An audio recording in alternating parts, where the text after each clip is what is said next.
The Chicago Bears made their decisions. Matt Eberflus stays, Luke Getsy goes. We'll hear from Ryan Poles and Kevin Warren about the justification for those decisions, as well as what their approach will be for Justin Fields and the number one overall pick, all coming from the bombshell season-ending press conference we've been waiting for. You are Locked On Bears, your daily Chicago Bears podcast. Part of the Locked On Podcast Network, your team every day.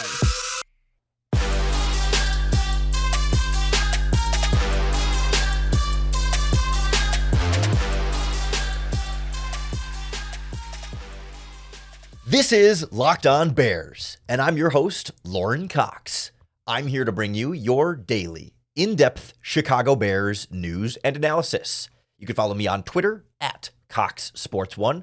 You can follow the podcast on Twitter at Locked On Bears. You can find Locked On Bears on all of your favorite social media platforms, including the Locked On Bears YouTube channel, where you can keep up with all of our video podcasts as well.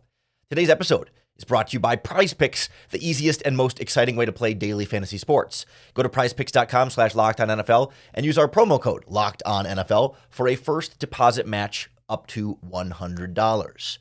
Thanks for making Locked On Bears your first listen today. We're part of the Locked On Podcast Network, your team every day. And today, we're diving into the Bears season-ending press conference, where we heard from Ryan Poles and Matt Eberflus first, then separately, Kevin Warren. Now, you might not have watched all, what did it end up being? I wrote down timestamps. All little over an hour and a half of press conference time from both sections of Bears leaders, but I did. And I'm here to bring you the key notable quotables and kind of summarize some of the big points for them so you don't make sure you didn't miss anything important. There's a lot more to get into than just what we can do in one podcast today, but I want to start with the most important stuff. Why Matt Eberflus was retained, why Luke Getsy was fired, and what the plans are, or at least the approach will be when it comes to the number one overall pick and Justin Fields. Like, those were the big three points, the big three takeaways, the big three things we needed to find out or wanted to find out more about coming from this press conference. Of course, the news came out earlier Wednesday morning that Luke Getsy would be fired. As soon as they announced that Luke Getsy is going to be fired, you can assume, we all assumed then correctly, that then that means Matt Eberflus is retained, because you're not just going to announce the firing of the offensive coordinator, but not announce like the firing of the whole coaching staff if you're going to fire the whole coaching staff. So that sort of was the way we started our morning, and then we got the press conference at 3 o'clock Central Time to finally get some of the answers there. So we've talked about on this podcast about why I believe firing Matt Eberflus was the right thing for the Bears to do. They ultimately decided against it, so I was eager to hear their justification. And we heard from Ryan Poles, we heard from Matt Eberflus. They talked a lot about the things you might expect. That this Bears defense made a lot of progress. The team made a lot of progress over the final 8 weeks of the season. I think they said they were 5-3, and that the defense got a lot better. And Matt Eberflus read off all the defensive stats.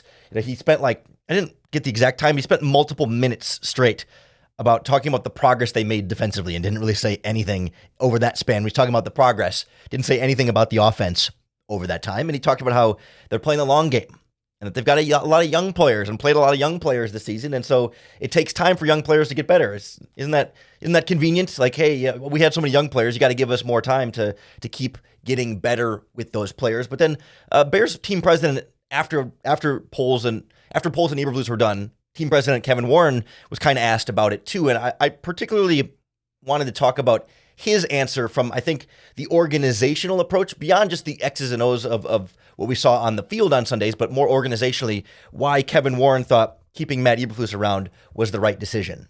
Aside from the cultural things that have been talked about, the locker room unity, the vibe in the room, what do you think was accomplished within this last season? I think the thing was accomplished is that we went through and had to deal with multiple crisis situations, because that's going to happen, and so I think you really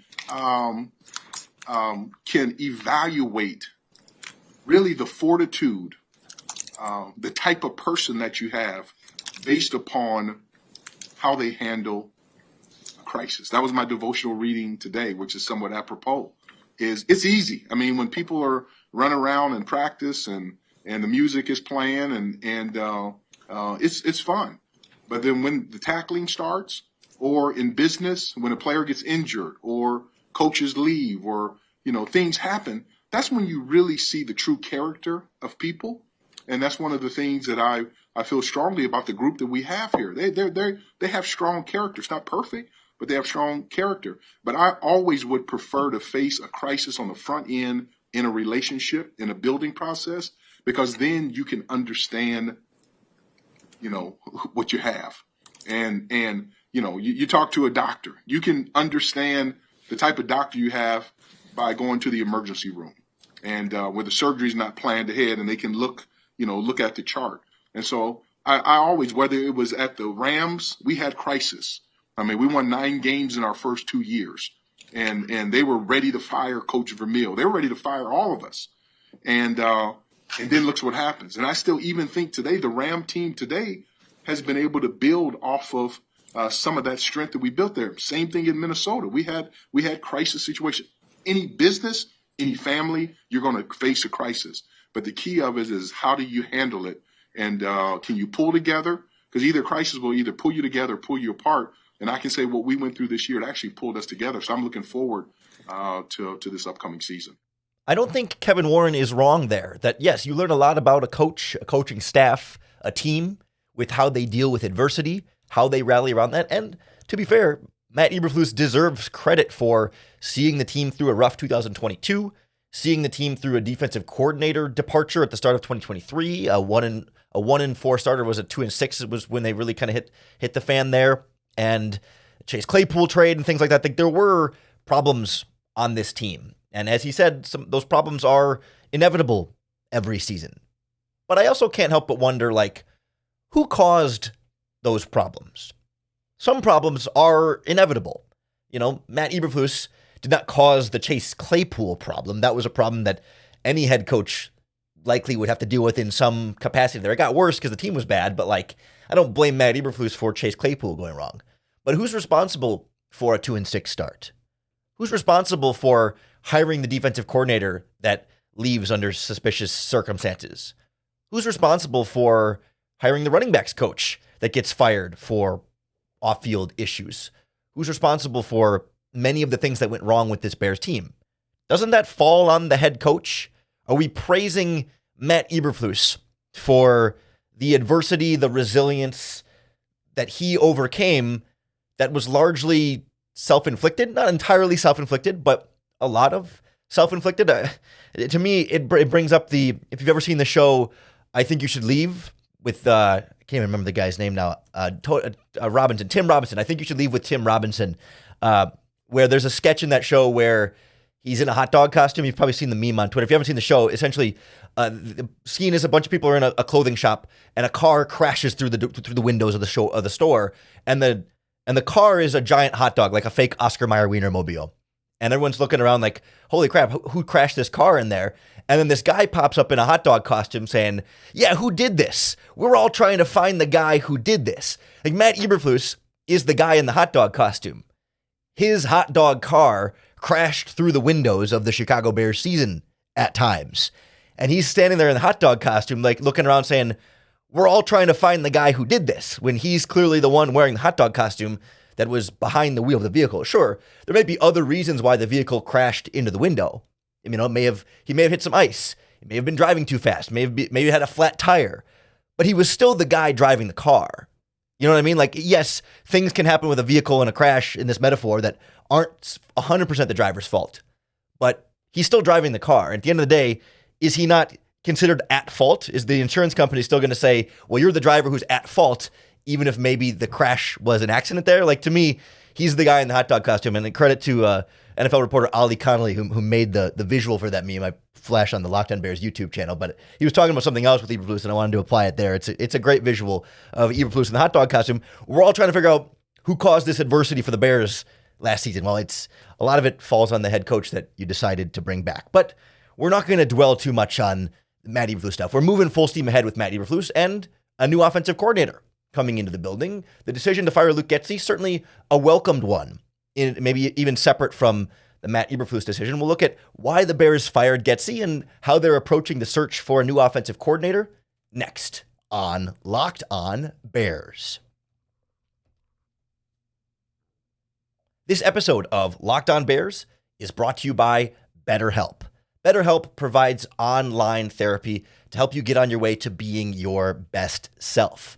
A lot of times this time of year, we think about, how we can be better, what we can do differently in 2024. And if one of those goals for you is improving your mental health and your general well-being, BetterHelp can be a big part of that process because BetterHelp provides therapy that's entirely online. It's designed to be convenient, flexible, and suited to your schedule. All you do is fill out a brief questionnaire and they'll match you with a licensed therapist. And if you find out that the first therapist is just not really the right one for you, you can switch therapists at any time for no additional charge. I do online therapy every single week, and it's a really important part of my own mental health regimen, and I cannot recommend it strongly enough to you that it could be the difference to really try and be your best self. So in this new year, celebrate the progress you've already made. Visit betterhelp.com/lockedon to get 10% off your first month. That's BetterHelp, HELP.com/lockedon.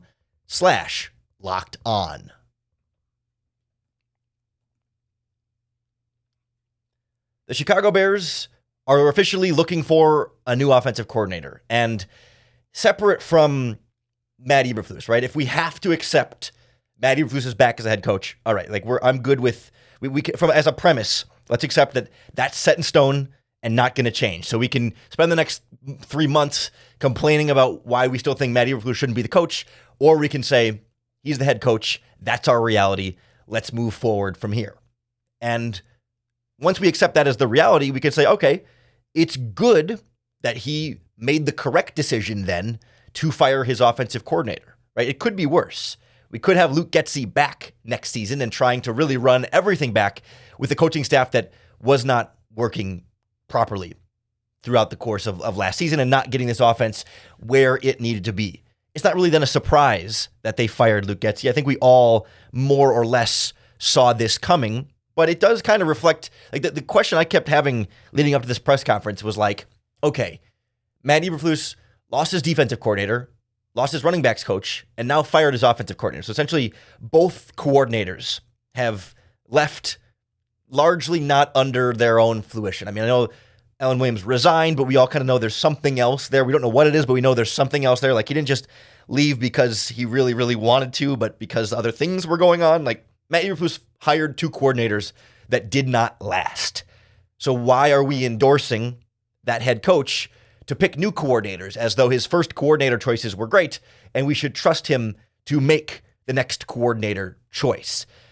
Well, he was asked about that and gave, to me, the biggest non-answer of the entire press conference, where he really didn't give you anything whatsoever here and did not answer the question at all. We never really got an answer as to okay, why did you lose 2 different coaches during the season and now fired most of your offensive staff? Well, we got to make tough choices. Here's what he said. Matt, you've now had 7 coaches this season either dismissed or depart the building. How do you account for those missteps? Yeah, that's a great question, and I understand the question. I think when you're running an organization, a team, a football team, and you're the head of that, you got to make tough decisions, and those tough decisions were made, and we feel it's in the best interest for the Bears to do that. You obviously have to find replacements. What mistakes can you avoid making a second time reassembling a staff here? Yeah, just taking all the information, do a great job with discerning, have some wisdom there, conferring with Ryan and the rest of the staff that's here, and make a good decision. How does the reset at offensive coordinator Ryan impact your view of Justin and his future here? Yeah, I got a lot of faith in the process that we're going to get kicked off in terms of finding the right fit. And we talked about it a little bit, but the ability to be adaptable to the talent that you have is critical. I think Matt hit it. We saw it across the league. There's some teams that actually got better with a lot of changes. If you don't have the ability to adapt and adjust to the talent that you have at that position, it makes it really hard. So that's going to be a part of our process. So you got some of both there, right? You got Matt Eberflus expertly dodging any questions about why your coaches left and why that's not a big giant red flag. And then Ryan Poles getting into some of the stuff about what they want in their next offensive coordinator, which I think is indirectly a reflection of what they feel like they didn't have in their previous offensive coordinator, right? Like, why did Luke Getsy get fired? Well, many, many times throughout this press conference, Ryan Poles and Matt Eberflus both talked about needing the next coach to adjust to his personnel, needing to adapt to different quarterbacks, to different situations, to different players that you might end up bringing in. Obviously, with the point of saying, like, hey, we don't know for sure whether it's going to be Justin Fields or a rookie quarterback or what, we're not locking in any quarterback plan right now. So we need an offensive coordinator who can adapt and adjust. Like, those were the two main words, adapt and adjust to different quarterbacks and players. We heard those same words over and over again, which to me was a signal of, like, we didn't feel like Luke Getsy did enough adapting and adjusting. Early on in the press conference, Matt Eberflus said he referred to the offense as, the development and the growth and the improvement of the offense was not where it needed to be. That was the phrasing that he used early on to talk about the offensive coordinator, and that's ultimately where that's as negative of a thing as he said about Luke Getsy throughout the entire press conference. But this idea of, like, needing to be adaptive and adjusting to players is great. Like, that's what you want. That's what you should want. That's what you want to hear.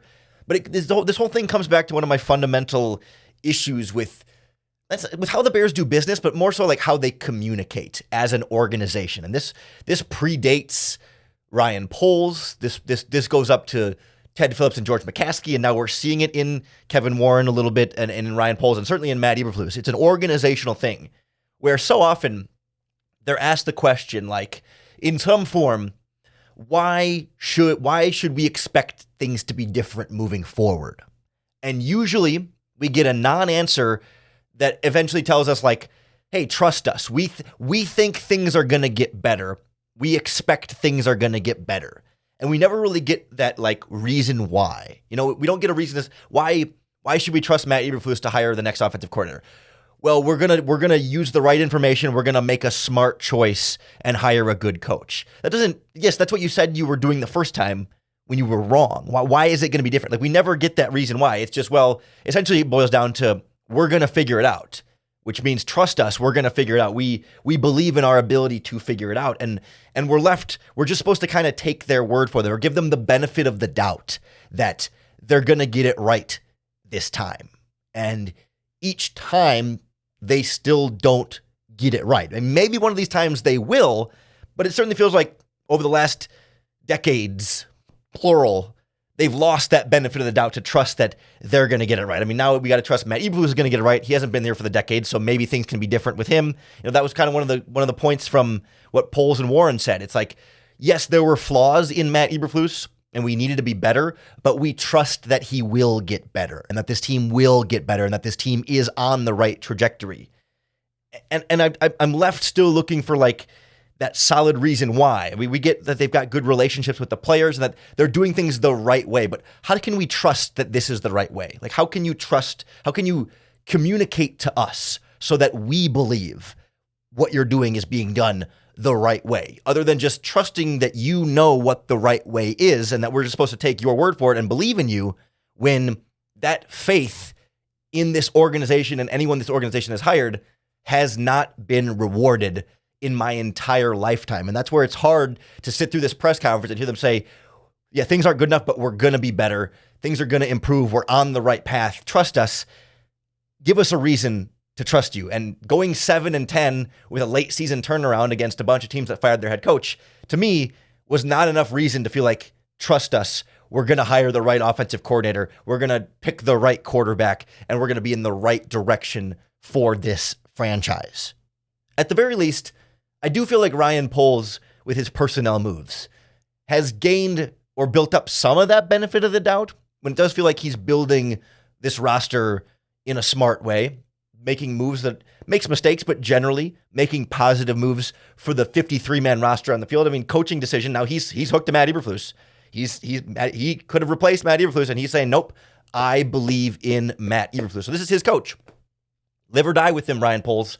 You've hitched your wagon for sure to Matt Eberflus. This is your guy now. So whatever they do, this reflects on you now. And so he's got, you can have some faith in Ryan Poles. I mean, I think, and you can have some faith in Matt Eberflus. You can have faith in whoever you want. But, like, I have some faith in Ryan Poles.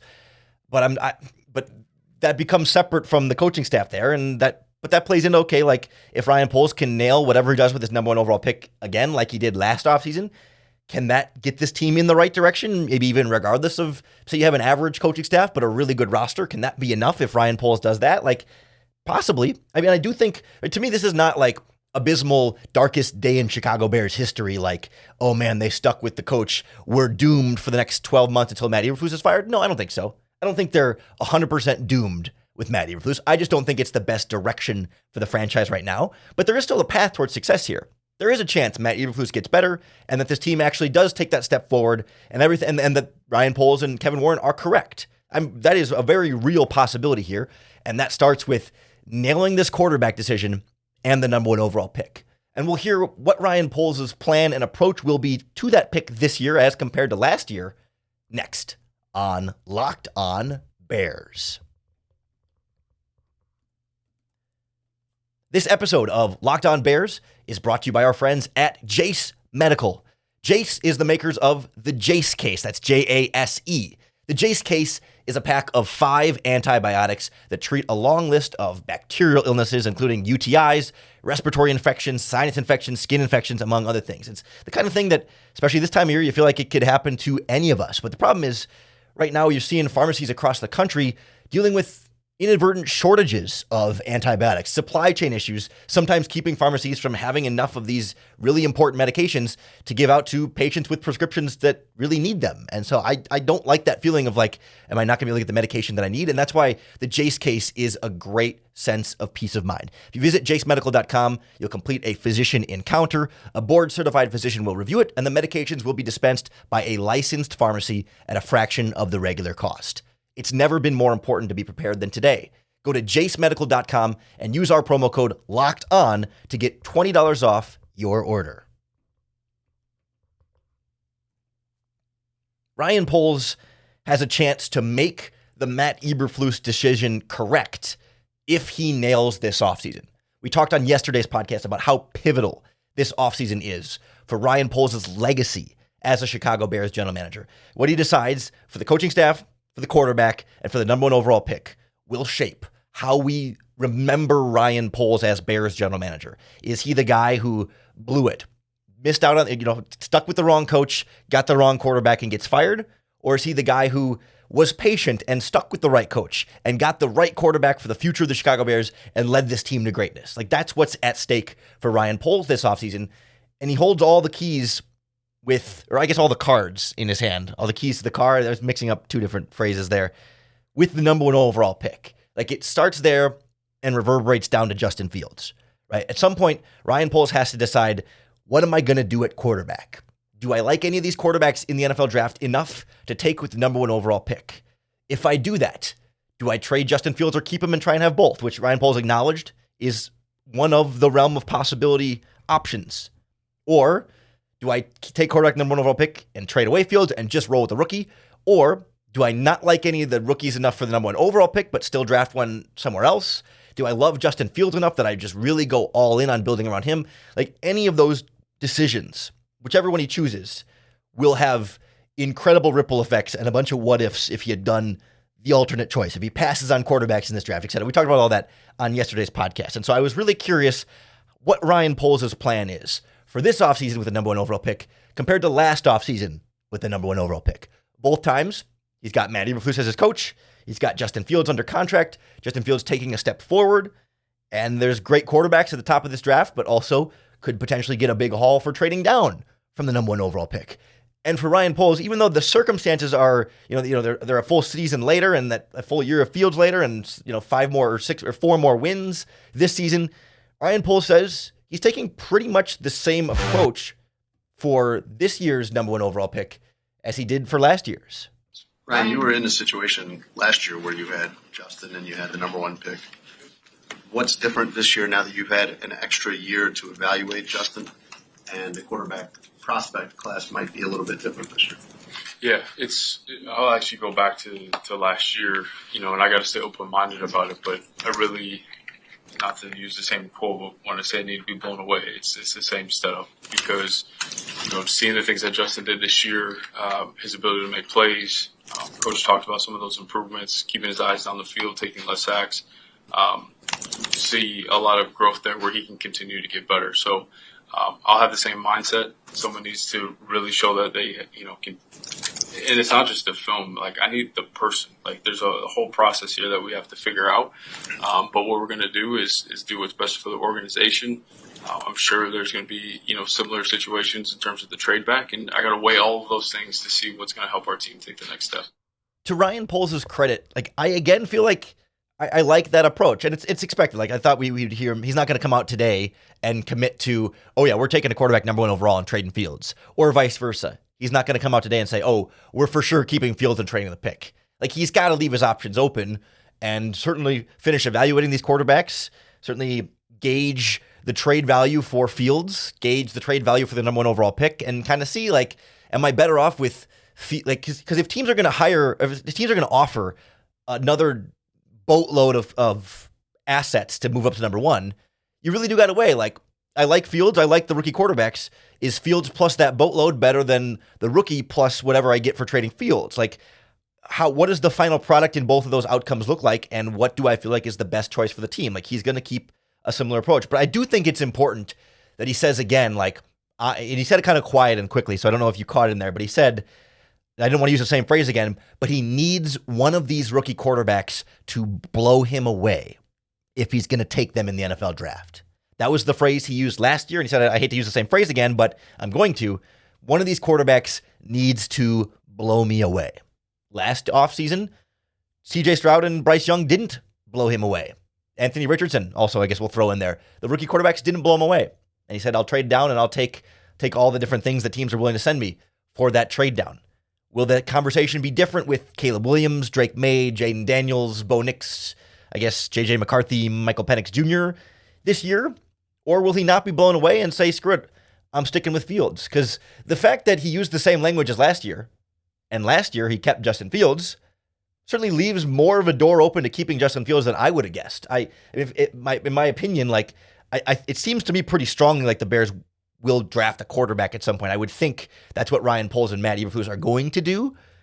But after this press conference, I'm left feeling a little bit less sure or confident in that. I was never sure of it, but like, if I'm trying to like put my odds and my personal, like, if I had to bet, I would. If you asked me yesterday if I had to bet on whether the Bears draft a quarterback or don't, I would have said yes. Today, I'm feeling less confident in that because I do think they are going to take a long, hard look at it, and I do think who their offensive coordinator is will have a big say in that, and their quarterback's coach. If that person comes in and says, listen, I love Justin Fields, and I see these 3 things we can fix, and I know how to teach it to him, and I can fix him, and then we can add, Marvin Harrison Jr.'s or Neighbors or whatever the Washington kid's name, I can never remember, Aduze, and we're going to be great. Like, that's probably going to be something that might sway Poles a little bit. It's not going to let the offensive coordinator make the whole decision, but it will be part of that factor in there. And so, like, I do think some of it's just going to be like, what is the trade value? If the trade value for the number 1 pick is less this year because, you mostly have Washington and New England at 2 and 3 trying to get up there, and you don't really have, like, if the teams farther down aren't willing to give up the house to go up there because they like the quarterback depth,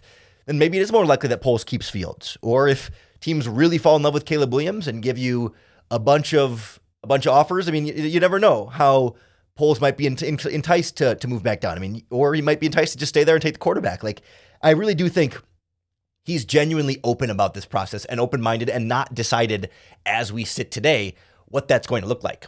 Another quote he said later on that I don't think was included in there, he was asked about, like, timeline. You think you're going to trade it before free agency and make that Fields decision right away? And he basically said, I think I'm going to hold on to this pick till April. Not that he's guaranteeing that, but, like, he's going to ride this one out. You're not going to see, I don't think you're going to see the early March Bears not trade the number 1 overall pick decision. I think this is going to be long and drawn out, and you're never going to hear the end of the Bears quarterback decision this offseason until draft day.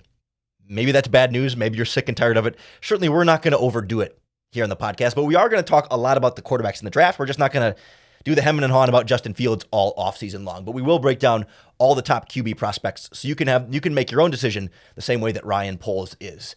That means you got to hit that subscribe button on YouTube or wherever you listen to podcasts so you can keep up with all of our daily, in-depth Chicago Bears news and analysis. Thanks for making Locked On Bears your first listen today. We're part of the Locked On Podcast Network, your team every day. Come on back tomorrow because there's a lot more to break down from this press conference, including stuff from Kevin Warren about the stadium plans, stuff from Kevin Warren about Alan Williams leaving. We didn't really get a concrete answer, but he hinted at something legal. in his answer. A quote from Ryan Poles on Jalen Johnson not going anywhere. And also Ryan Poles talking about quarterback evaluation and what he's doing differently this offseason. There's a lot that came out of that press conference. We couldn't fit it all in one podcast today. So we'll break down more of that in the coming days here on Locked On Bears. And I want to get some more guests going on the podcast this offseason as well. So lots of goodies coming your way. Subscribe if you're not already. Coming back tomorrow because every single day we're going to give you another opportunity to bear down.